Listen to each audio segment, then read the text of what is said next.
Confidence ഇല്ലാത്തതാണോ നിങ്ങളുടെ പ്രശ്നം? എങ്കിലിതൊന്ന് കേട്ടു നോക്കൂ. ആത്മവിശ്വാസം എന്ന് പറയുന്നത് സ്വയം വിശ്വസിക്കാനുള്ള ഒരു ശക്തിയാണ്. അതായത് എന്നെക്കൊണ്ടിതിന് കഴിയും എന്നുള്ള ഒരു മനോഭാവം. അതിന് ആദ്യം വേണ്ടത് സ്വയം തിരിച്ചറിയുക എന്നുള്ളതാണ്. No your self. അതായത് നമ്മുടെ കഴിവുകളും വീക്ക്നെസ്സും എന്താണെന്ന് മനസ്സിലാക്കുക. നമ്മളെക്കുറിച്ചുള്ള യാഥാർത്ഥ്യം തിരിച്ചറിഞ്ഞാൽ തന്നെ നമുക്കുള്ള ഭയം കുറയുന്നതാണ്. അതിന് വേണ്ടിയിട്ട് നമുക്ക് നന്നായിട്ടറിയാവുന്ന 3 കാര്യങ്ങളെക്കുറിച്ചും മെച്ചപ്പെടുത്തേണ്ടുന്ന 3 കാര്യങ്ങളെക്കുറിച്ചും എഴുതി വയ്ക്കുക. അടുത്ത സ്റ്റെപ്പ് എന്ന് പറയുന്നത് സ്റ്റാർട്ട് സ്മാൾ. അതായത് ചെറിയ കാര്യങ്ങളിൽ വിജയിക്കുക. ചെറിയ ലക്ഷ്യങ്ങൾ നിശ്ചയിച്ചിട്ട് അവ നേടാൻ വേണ്ടി ശ്രമിക്കുക. ഓരോ വിജയവും നമ്മുടെ കോൺഫിഡൻസ് കൂട്ടുന്നതാണ്.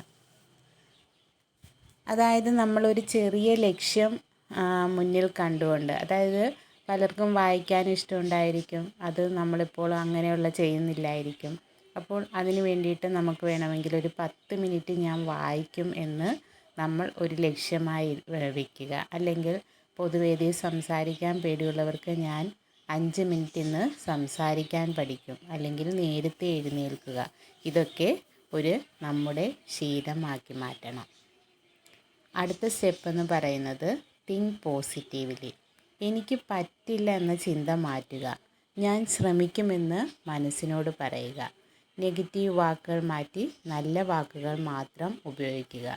അതിനുവേണ്ടി നമുക്ക് രാവിലെ കണ്ണാടിയുടെ മുന്നിൽ നിന്ന് പുഞ്ചിരിയോടുകൂടി നിങ്ങൾ കഴിവുള്ളവളാണ്, അല്ലെങ്കിൽ കഴിവ് ഉള്ളവനാണ്, ഞാൻ നന്നായി മുന്നോട്ട് പോകുമെന്ന് കോൺഫിഡൻസോടുകൂടി പറയാവുന്നതാണ്.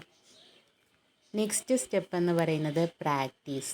നാം എന്തിനെയാണോ പേടിക്കുന്നത്, ഉദാഹരണമായിട്ടിപ്പോൾ ചിലർക്ക് മറ്റുള്ളവരോട് സംസാരിക്കുന്നത് അല്ലെങ്കിൽ മത്സര പരീക്ഷകൾ നേരിടുന്നതൊക്കെ ഒരു പേടി സ്വപ്നമായിരിക്കും.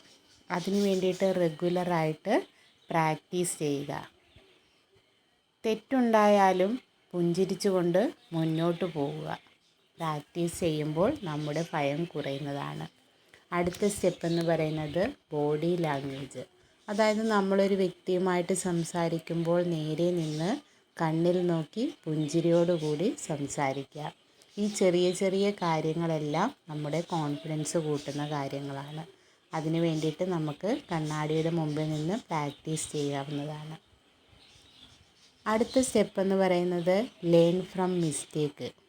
അതായത് തെറ്റിൽ നിന്ന് പഠിക്കുക. തെറ്റുകൾ സംഭവിക്കുമ്പോൾ നിരാശരാകാതെ അവയിൽ നിന്ന് കാര്യങ്ങൾ മനസ്സിലാക്കുക.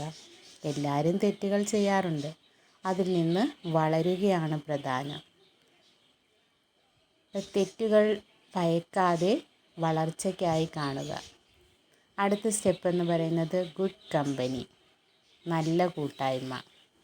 നമ്മളെ പ്രോത്സാഹിപ്പിക്കുന്ന ആളുകളോടൊപ്പം സമയം ചിലവഴിക്കുക. നെഗറ്റീവ് ആളുകളെ പരമാവധി ഒഴിവാക്കുക.